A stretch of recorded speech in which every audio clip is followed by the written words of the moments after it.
আজ ডিউটি থেকে রুমে আসার পরে তো সঙ্গে সঙ্গে ফ্রেশ হয়নি, আর কাল রাত থেকে একটা ছোট বিড়ালকে আমি দেখতে পাচ্ছিলাম না, অনেকেই আমরা খুঁজছিলাম কিন্তু পাইনি। কিছুক্ষণ পরে দেখি সে কোথা থেকে এসে হাজির হয়ে।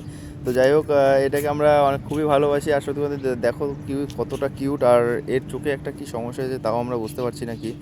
আর এ আমাদের সাথে খুবই খেলাধুলা করে। আর আমরা কিছুদিন আগে তোমাদের আমি দেখেছিলাম একটা বেদানা গাছ, তাকে ফুল হয়েছিল, আর আমিও কিছু গাছপালা লাগিয়েছিলাম। তো সেগুলো কেমন কি আছে সেগুলো আজকে দেখতে যাব।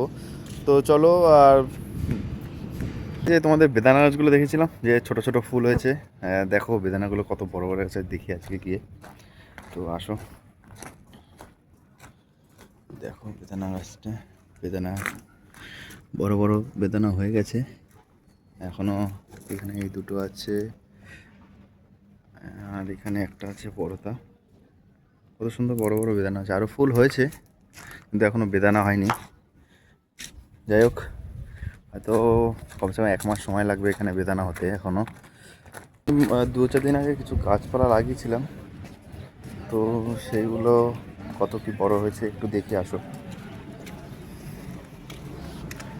তো এখানে গাছগুলো হয়েছে কিনা তাও জানি না, কারণ আমি তো আগে কখনো ক্যাপসিকাম গাছ লাগাইনি। এখানে লাগিয়েছিলাম, অনেক ছোট ছোট গাছ হয়েছে দেখো। এবার কী গাছ এগুলো তাও আমি জানি না, কিন্তু বড় হলে বুঝতে পারবো। যাই হোক, জানি না এগুলো বড় হলে দেখতেও পারবো কিনা, কারণ আমি হয়তো এখানে 5 থেকে 6 দিন আছি, আর তারপরে অন্য জায়গায় চলে যাব।